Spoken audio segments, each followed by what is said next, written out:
Good evening. Tonight, I can report to the American people and to the world that the United States has conducted an operation that killed Osama bin Laden, the leader of al-Qaeda, and a terrorist who's responsible for the murder of thousands of innocent men, women, and children. It was nearly 10 years ago that a bright September day was darkened by the worst attack on the American people in our history. The images of 9/11 are seared into our national memory.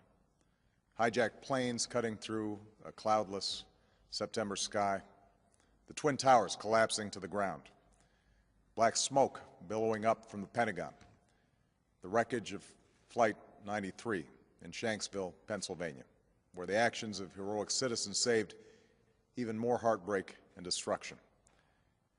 And yet we know that the worst images are those that were unseen to the world.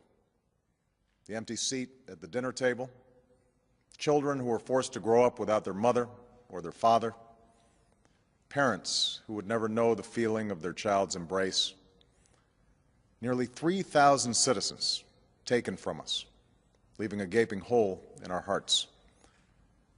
On September 11th, 2001, in our time of grief, the American people came together. We offered our neighbors a hand, and we offered the wounded our blood. We reaffirmed our ties to each other and our love of community and country. On that day, no matter where we came from, what God we prayed to, or what race or ethnicity we were united as one American family.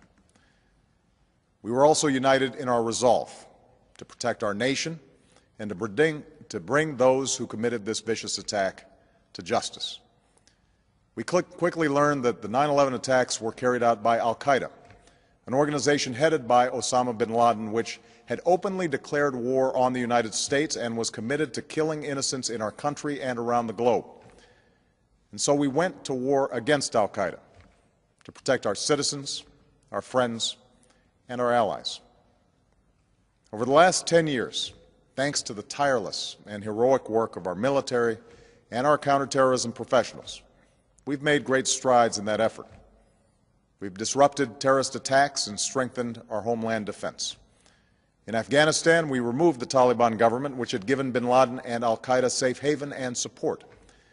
And around the globe, we worked with our friends and allies to capture or kill scores of al-Qaeda terrorists, including several who were a part of the 9/11 plot. Yet Osama bin Laden avoided capture and escaped across the Afghan border into Pakistan.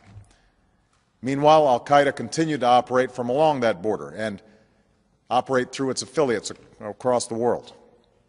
And so shortly after taking office, I directed Leon Panetta, the director of the CIA, to make the killing or capture of bin Laden the top priority of our war against al-Qaeda, even as we continued our broader efforts to disrupt, dismantle, and defeat his network.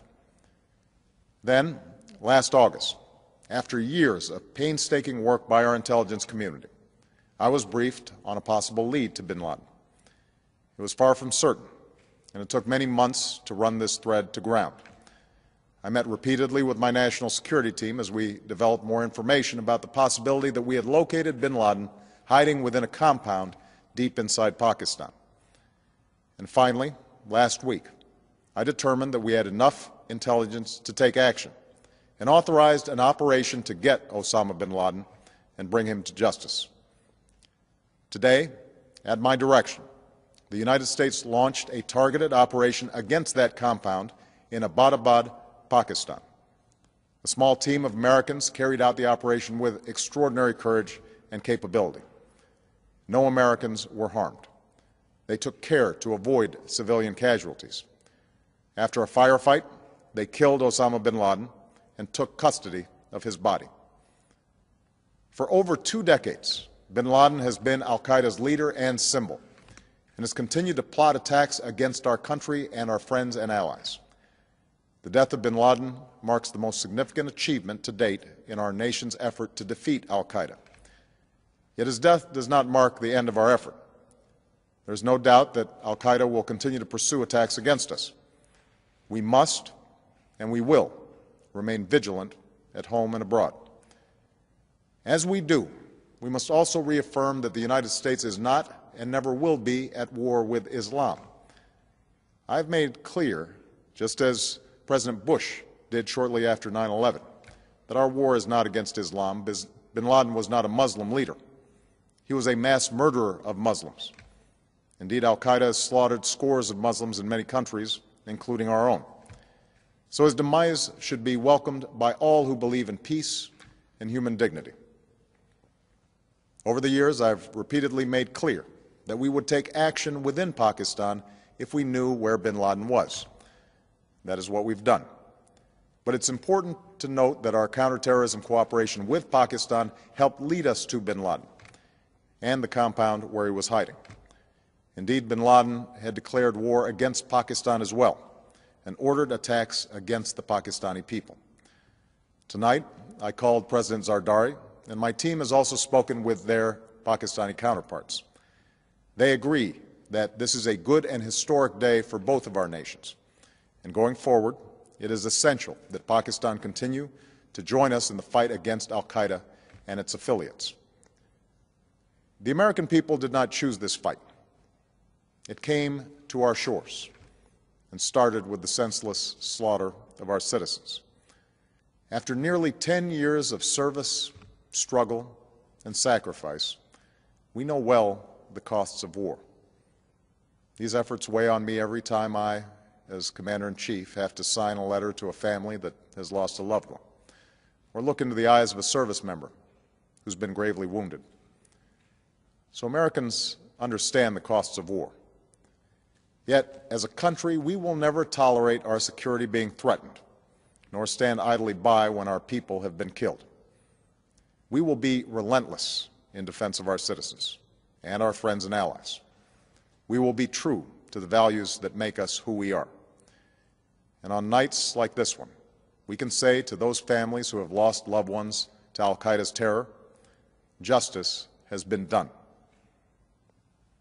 Tonight, we give thanks to the countless intelligence and counterterrorism professionals who've worked tirelessly to achieve this outcome.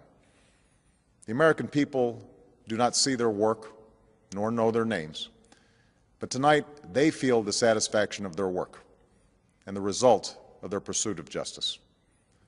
We give thanks for the men who carried out this operation, for they exemplify the professionalism, patriotism, and unparalleled courage of those who serve our country. And they are part of a generation that has borne the heaviest share of the burden since that September day.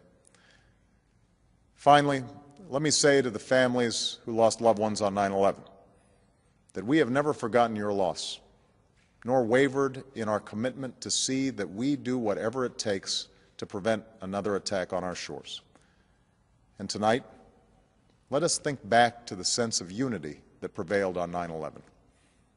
I know that it has at times frayed, yet today's achievement is a testament to the greatness of our country and the determination of the American people. The cause of securing our country is not complete, but tonight we are once again reminded that America can do whatever we set our mind to. That is the story of our history. Whether it's the pursuit of prosperity for our people or the struggle for equality for all our citizens, our commitment to stand up for our values abroad, and our sacrifices to make the world a safer place. Let us remember that we can do these things not just because of wealth or power, but because of who we are. One nation, under God, indivisible, with liberty and justice for all. Thank you. May God bless you. And may God bless the United States of America.